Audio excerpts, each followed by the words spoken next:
ভালো মতন খাওয়া দাওয়া করে বাচ্চাটাকে শোয়াইছে, শোয়ানোর পরে কাজটা করছে।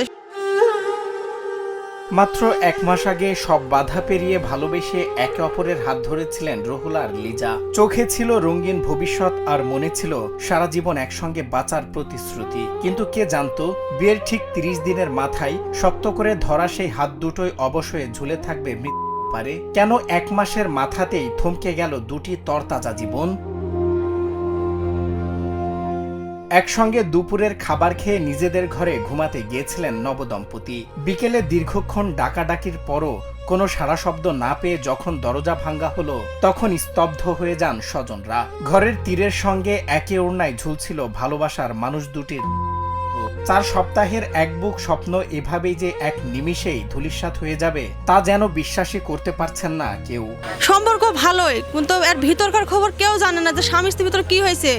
ভালো মতন খাওয়া দাওয়া করে বাচ্চাটাকে শোয়াইছে, শোয়ানোর পরে কাজটা করছে। ইও সেই ভালোবাসতো, ওইও সেই ভালোবাসতো, সারাটাও সেই ভালোবাসতো, কোনো গন্ডগোল ছিল না। হৃদয় বিদারক এই ঘটনাটি ঘটেছে নাটোর সদর উপজেলার গাওপাড়া ঢালান এলাকায়। নিহতরা হলেন ওই এলাকার রুহুল রাহাত ও তার স্ত্রী লিজা খাতুন। খবর পেয়ে নাটোর সদর থানা পুলিশ দ্রুত ঘটনাস্থলে পৌঁছে দুটি উদ্ধার করে ময়নাতদন্তের জন্য হাসপাতালের মর্গে পাঠায়। মাত্র 1 মাসের মাথায় এই আকস্মিক সমাপ্তিতে পুরো এলাকায় এখন শুধুই আহাজারি। ওরা দুজনকে ভালোবাসতো। ছেলের আগে একটা বউ ছিল, কিন্তু উনি চলে যাওয়ার পরেই যাই হোক এদের সম্পর্কটা আরো বেশি হয়। এরা ছোট থেকে ভালোবাসা করে এরা দুজনই।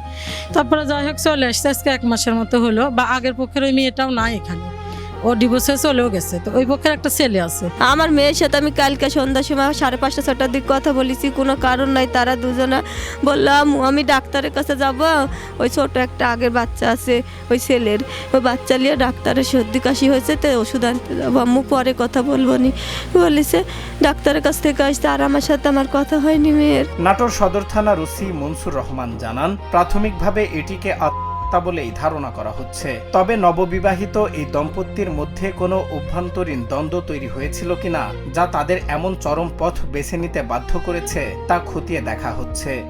সঠিক কারণ জানতে ময়না তদন্তের রিপোর্টের ওপর জোর দিচ্ছে পুলিশ। তারা চেষ্টায় ঘরে দরজা লাগা দুজনই আছে ঘরের ভিতরে।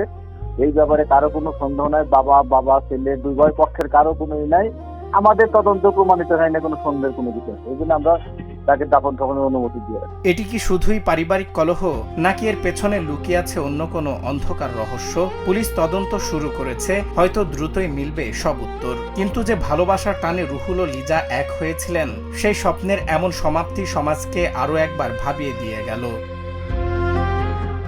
সজল বিশ্বাস, নিউজ ডেস্ক, বাংলা টিভি।